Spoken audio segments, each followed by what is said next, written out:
Right. Good evening, ladies and gentlemen. My name is Lawal Bada, and here is my project poster. And it's part of requirements in fulfilling my bachelor's degree in industrial engineering technology here at Lawal College. I work for St. Jude Medical as well.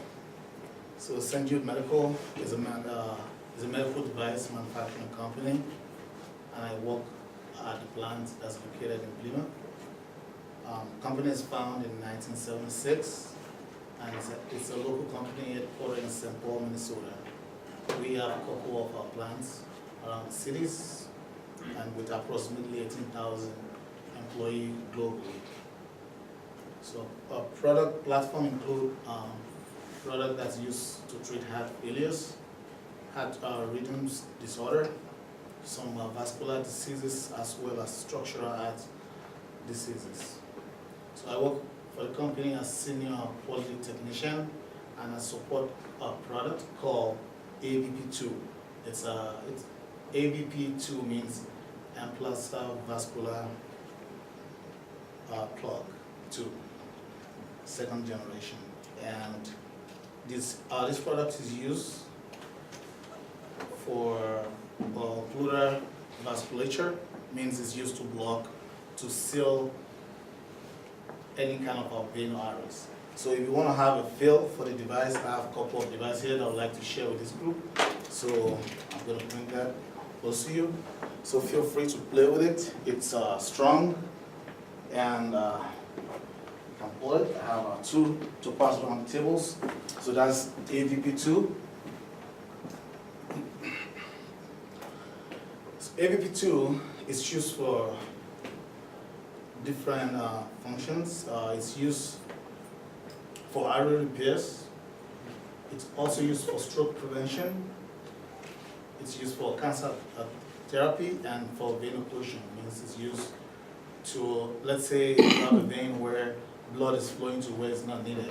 This device we put in, instead of a lot of cord that was previously used, this device actually works well, it stays well in the vein and make a very good occlusion in the vein. My problem statement is we have wire break at one of our operations called forming, which produced about 7.5% scrap rate last year, and the goal for this year is to reduce the scrap rate by 2%. So they want to try for me to get it down to 5.5 or below. So this device size is chosen because this is the size that have the highest scrap rate, and it costs more when you talk about price. So defining what my problem statement is, I use this SMART, specific about what the problem is, and it's measurable, attainable, it's relevant, and it's time bound. So here's my learning objectives and my deliverables. I'll give you a couple of minutes or seconds to read through it.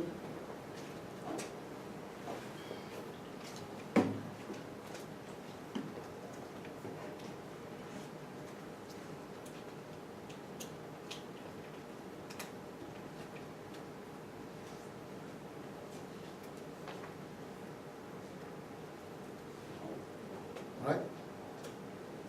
So my first learning objective is to apply lean manufacturing concept to analyze the manufacturing issues. And my first deliverable is the process map. So process used to create my process map. So because I'm not very well familiar with the process, so I first read the manufacturing procedure to kind of understand what to expect or what the operators should do.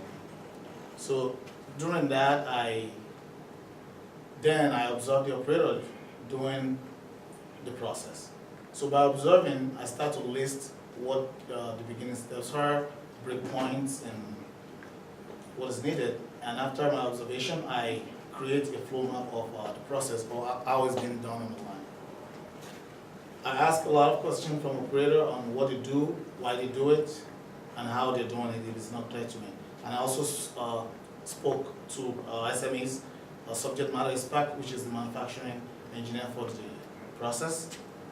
So during this activity, I identified some waste in processing. I also observed that processes are not always being followed as written in the procedure because of operator have been doing it for so long and they have developed different techniques.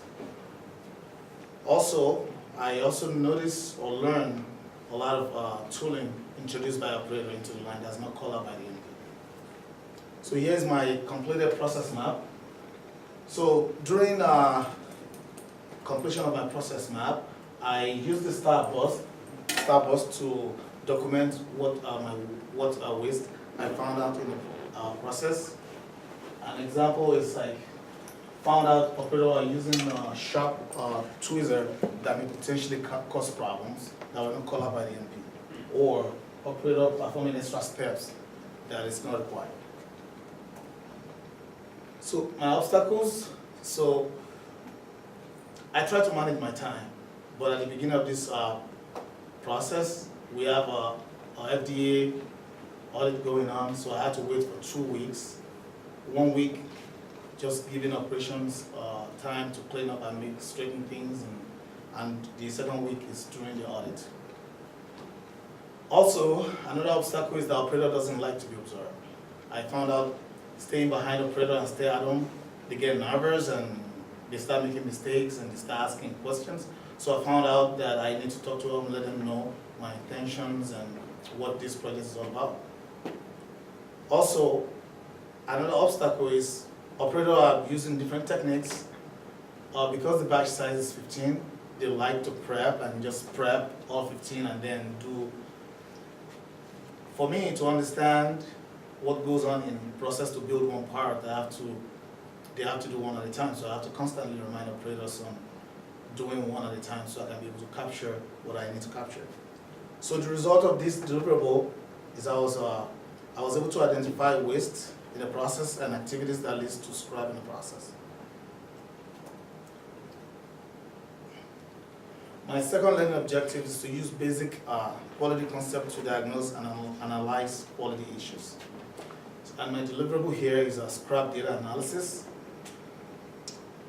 Process I use for my scrap data analysis is I collect 8 devices with wire break on them and then inspect each device on the microscope to find out at what location the break is located.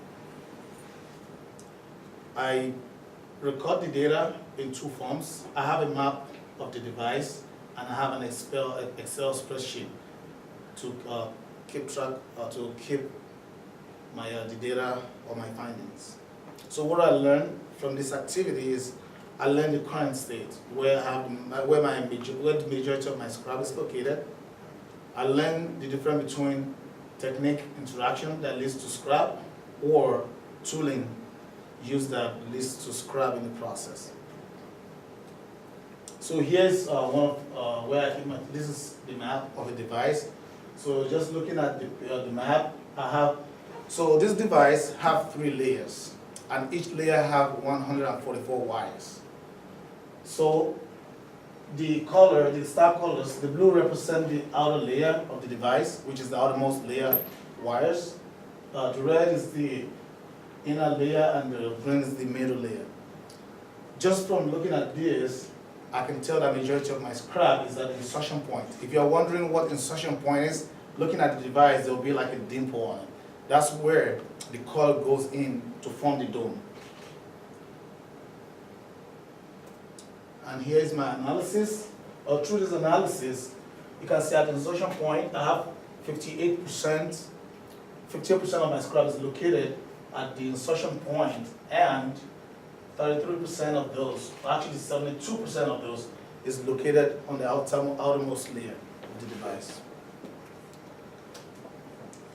So obstacles is, my biggest obstacle is relocating where the wire break is at on 15 thou size wire. And at the beginning, I intended to collect 100 sample size, but because there's not enough scrap with wire break, so I stop at 80. That's how much I can find. And the result of this deliverable is I was able to identify that 50% of wire break is located at insertion point. And what this do for me is help me redefine what the problem statement is.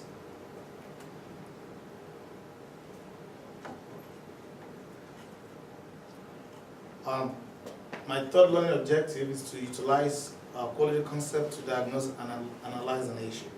So I did root cause analysis. So the process I use for my root cause analysis is I put together a cross-functional team that includes quality engineering, manufacturing engineering, operations supervisor, regulatory, and assembler to brainstorm an idea of what potential causes of wire break will be.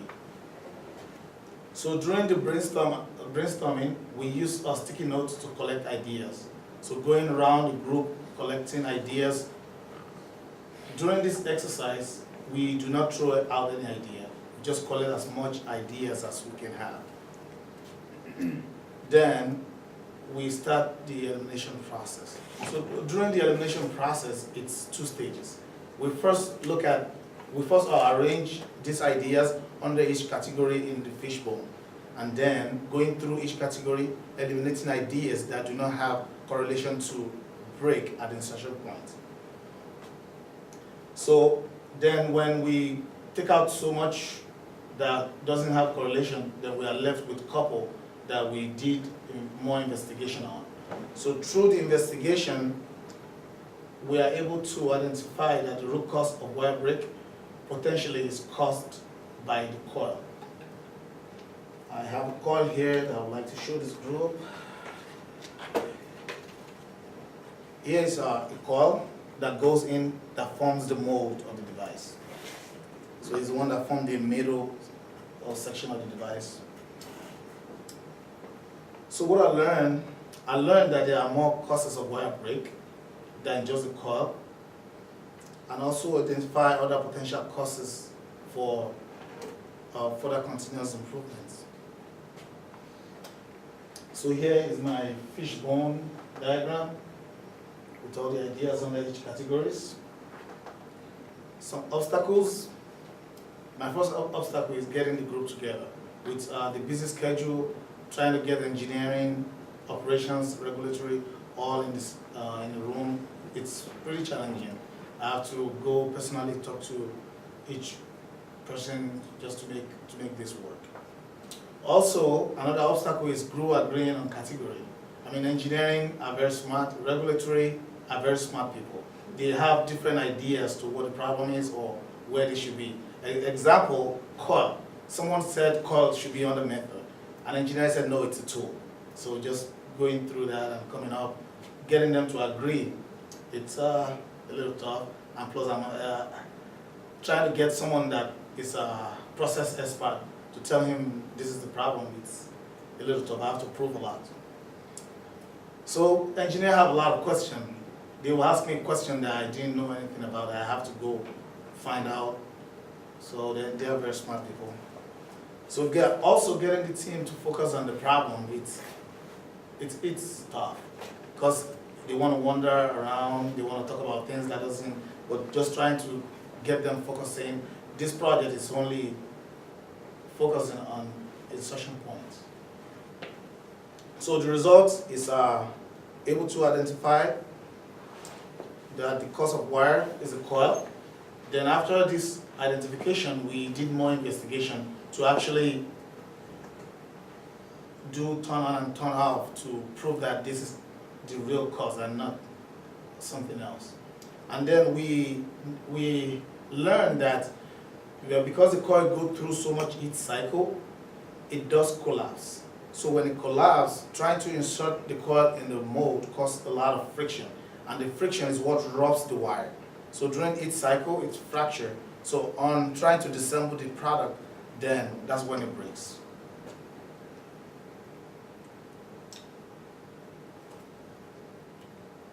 So the next learning objective is analyzing work environment to improve productivity. So during the process map, we identified a lot of waste. And then that's when we determined that there's a need for time studies. So the process I use, I actually videotape two operators, perform devices, 10 cycles, and then I analyze the video. Take the time, study from the video. I first start by listing what my breakpoints are, where are my start point, what is the time it takes to document, and how many times do we document, when is idle time, and all the other observations. So what I learned through this activity is operators are creative and smart. I found out operators are very smart. If you tap into them, they have a lot of good ideas to process improvements. Also, I learned that there are variations between operators if no standard is defined.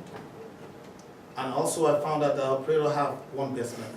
One interesting thing about this one best method is, my first impression is that operator that's fastest creates the most scrap, which proves wrong. Because you're fast doesn't indicate that because you're fast, you create more scrap. That's very interesting.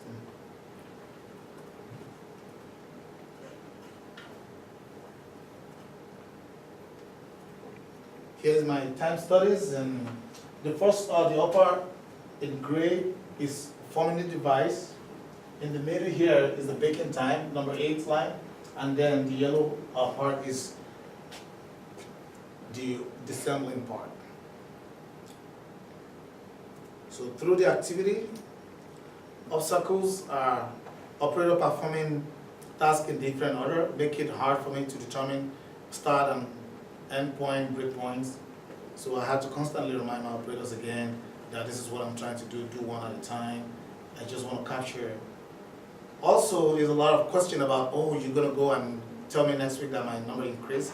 I had to try to convince operator that, no, that's not what I'm looking for. I'm looking for how long it takes to do one device so I can provide this to management to make decision. Operator doesn't like to be videotaped. Yeah, I had an operator who told me I don't want my face to be there, I didn't have makeup on, and all that good stuff. So through this activity, I was able to identify and eliminate 27 seconds per part due to waiting for cycle completion. So when the operator bakes, they wait for the first part to come out to start assembling. Then through the activity, I was able to identify this time and have operators start new batch instead of waiting.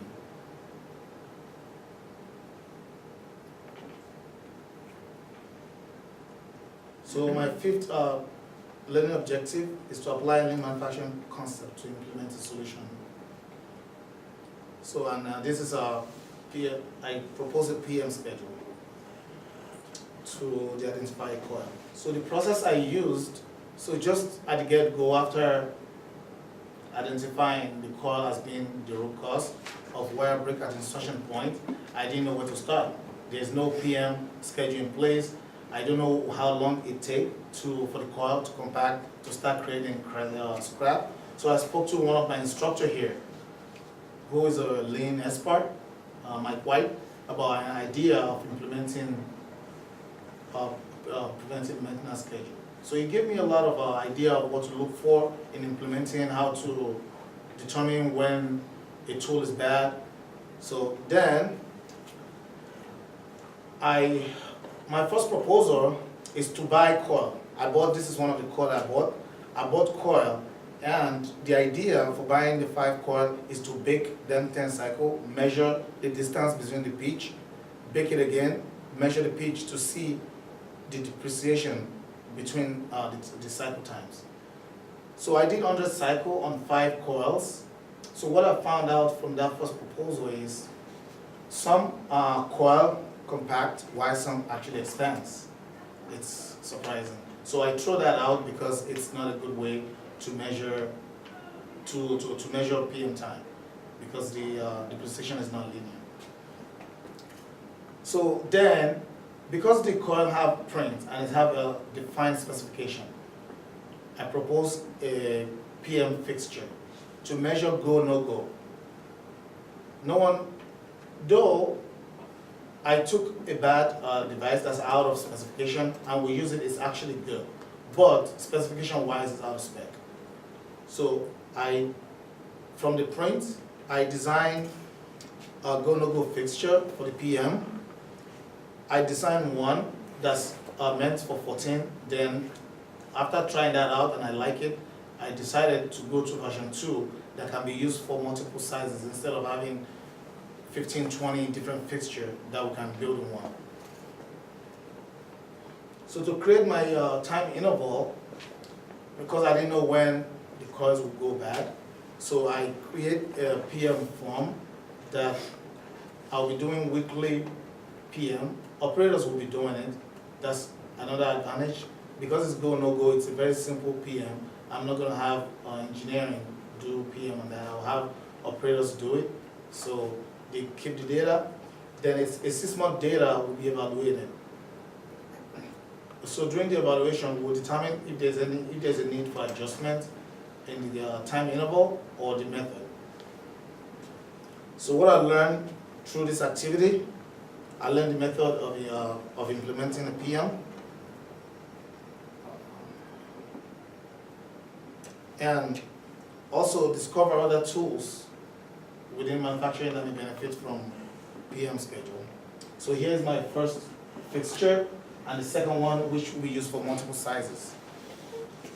And if you want to see, and this is a demo print that we did. So if we'll try this, and when it works, we'll do one or two more just to have them in stock. And here is my PM schedule that we use to collect the data to be analyzed in 6 months. Here is my coil PM flowchart. This is the flowchart that the operator will use to perform the PM on the coils. So obstacles, because there's no PM in place, so it's hard determining method, time interval. So through the help of a manager who knows how to use microvolts. So my first proposal is to measure the distance between this pitch, and this cannot be done with caliper, and I have to use microvolt program, and Blair has been a very good resource. Show me how to use the program. So the result of this is through implementing new coil on the line, we have seen 3% reduction in the 7.5. That's about 50% of the wire break generated on the floor. So the IENG4295, this is the software that St. Jude Medical used to track PM. So upon approval of the PM method and time interval, then the company will go into using IENG4295 to keep track of PM on the coils. Project final result, I was able to improve productivity by 10% from having operators start a new batch instead of waiting for oven cycle. Also, we're able to reduce wire break by 45%, which is 3% of the 7.5% we started. So recommendation to the company beyond Capstone. So production standard work. If we have standard work, there won't be the variation that's between operator, when or how we form. Also, I also identify that forming needs a lot of iron rotation. If we can create a task rotation, which is already in place now, we can reduce economic risk. And also there is opportunity for 5S. If there's 5S in place, we won't have problem of operator introducing different tools into the process. Also, in my scrap data analysis, the second highest scrap is at the edge of the device, which is caused by the mold. Because the mold is angle is very sharp. There's no radius. So the wires get stuck between the mold during the assembling and cause break during heat treatment. But this we could do this now. If we do these changes now, it will be much more scrap reduction. The reason why we couldn't go for this is this will require mold redesign, which will require FDA submission, which takes a very long time. So key project learning. I learned ability to identify and define broad engineering problem. Learn application of lean concept to diagnose production issues. Utilize quality concept to analyze quality issues.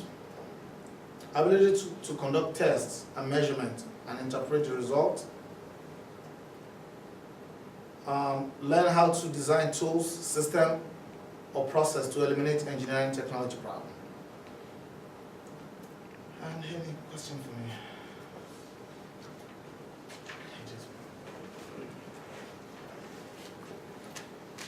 me? You might have mentioned it, but what type of material is the EVP2?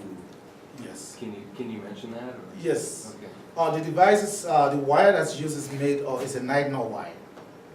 So nitinol wire is being used because of its ability to retain memory. Okay. It's made of nitinol. Okay. I have a question for you. Question? Yeah, go ahead. You said that you are having the operator to maintain the PM schedule? Yes. Is that your intention? How long are you trying to keep that? So I'm planning to track the data for 1 year. So at the 6-month mark, I want to collect the data and analyze it. So what I want to analyze when we start having a lot of fallout in the coil. So through that, I can average it out to set a time, an interval for PM. And then if there's an adjustment, if an adjustment is needed, we will implement the adjustment and then track it for another year. If it works, then we'll propose it to the management. Upon approval, then we'll move to IENG4295 software. And did you look at the surface condition of the coils as a contribution to your fixtures or the pitch? Say that again. Did you look at the surface condition of the coil that's contributing to the wire breaks? Well, we did look at the surface of the coil, see if we can find any board that may cause wire break, but we couldn't find anything. Through cycles, we actually found out that the coil is shining, and with the very smooth surface, that's one of the contributors to the friction when you're trying to insert or remove the coil from the device. Does that answer the question?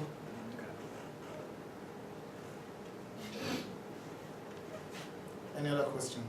You mentioned before, or back in the beginning of your presentation, that you found a lot of differences between the way the operators were performing their jobs with the tools and procedures that they were doing with what the procedure said. Is there going to be any furthering of refining that procedure to get it down to a better standardized practice?